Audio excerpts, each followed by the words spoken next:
Cette semaine, dans les web ateliers, on va peindre un paysage de Malte. Très précisément, une vue depuis le bastion Saint-Jean. En fait, on a fait un stage la semaine dernière à Malte. Normalement, je filme sur place, mais là, j'ai eu des problèmes d'équipement.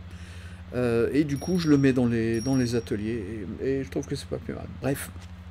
En fait, le problème quand on est dehors, c'est qu'on a 360 degrés de possibilités pour faire une image. Et donc, on est tenté de prendre la solution de facilité et de ne pas choisir. Mais c'est justement la différence entre une machine et un artiste, c'est le choix. Et d'abord le choix du point de vue. Et si on ne choisit pas, on va se perdre dans l'immensité du paysage, on va détailler les choses qui n'en valent pas la peine, et on va aboutir à une image avec plein de petits bouts de ficelle un petit peu partout, et qui ne va pas tenir debout. Pas de cohérence, pas d'unité, etc.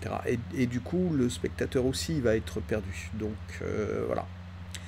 Et donc, dans l'atelier de la semaine, je vous montre comment je passe de 360 degrés avec une vue très limitée, et pourquoi c'est mieux. Et puis bah, après, on fait l'aquarelle en studio, comme celle que vous voyez là.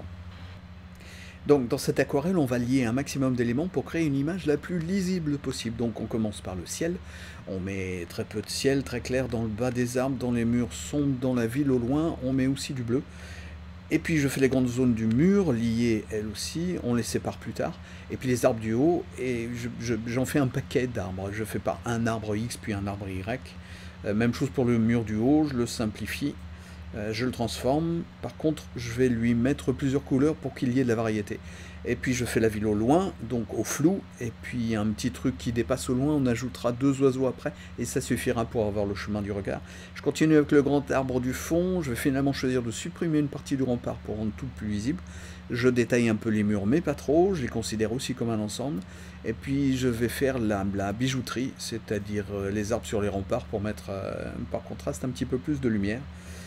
Je renforce, j'ajuste, et puis au final je décide que c'est fini. C'est moi qui décide, c'est pas l'aquarelle qui décide. Et je pourrais choisir encore de faire plein de choses, mais ça encombrerait. Et puis je pourrais choisir de rectifier plein de choses, parce que je trouve qu'il y a plein de trucs qui vont pas. Mais en fait, c'est ça qui détruirait l'aquarelle. Donc l'aquarelle, elle est ce que c'est, elle n'est pas idéale, et puis ben voilà, ça va faire comme ça. Si j'essaie de la retravailler, ça va la détruire. Alors les web ateliers, c'est des exercices corrigés. C'est une formule pour apprendre à peindre sans contrainte d'emploi du temps fixe. C'est un nouvel atelier chaque semaine, le lundi, toute la semaine pour travailler quand vous voulez, et rendre votre travail le dimanche soir au plus tard.